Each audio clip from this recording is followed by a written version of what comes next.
आमच्या आळंदी ग्रामस्थांना, कारण की सर आज 15 ऑगस्ट आहे, आज गोकुळाष्टमी आहे, आज ज्ञानाष्टमी आहे, ज्ञानदेवांचा जन्म आहे आणि सर आज स्वातंत्र्य दिन आहे. आम्हा सर्वांचं स्वप्न आज ज्ञानदेवांच्या कृपेने पूर्ण झालं. आज 22 किलोचा कळस लागला. त्याचं कारण असं आहे सर, कारण ज्ञानदेव देहाला फार उदार आहे. त्यांच्या देहाला काही उपमा नाही म्हणून आमच्याकडे उमाप आहेत. दुसरं सर की उत्तम उत्तम उत्तम उत्तम उत्तम सगळं काही विचार करावं, ते मार्गी लावं म्हणून आमच्याकडे पुरुषोत्तम आहे. आणि त्याच्यातल्या त्याच्यात काय सर, आम्ही देखणे तर आहोत पण याच्या पाठीमागचा आमचा भावार्थ चांगला आहे.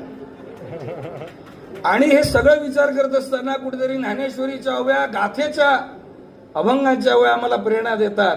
त्यामुळे ते चैतन्य, आणि तुम्हाला सर सांगतो, ज्ञानेश्वर महाराज संस्थानाच्या नवे नवे वारकरी संप्रदायाच्या इतिहासामध्ये पहिल्यांदा सर लोकांनी दान देण्यासाठी रांग लावली.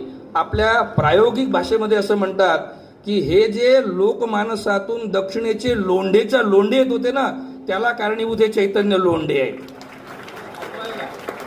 नाही ते लोंढे इथे आलेत, कन्वर्ट केलेत त्यांनी. ही transfer that in to monetary basis sir, आणि सक्सेसफुली सर. आता हे सगळं करून या सगळ्यांचं 5 जणांचं कौतुक केलं. आणि हे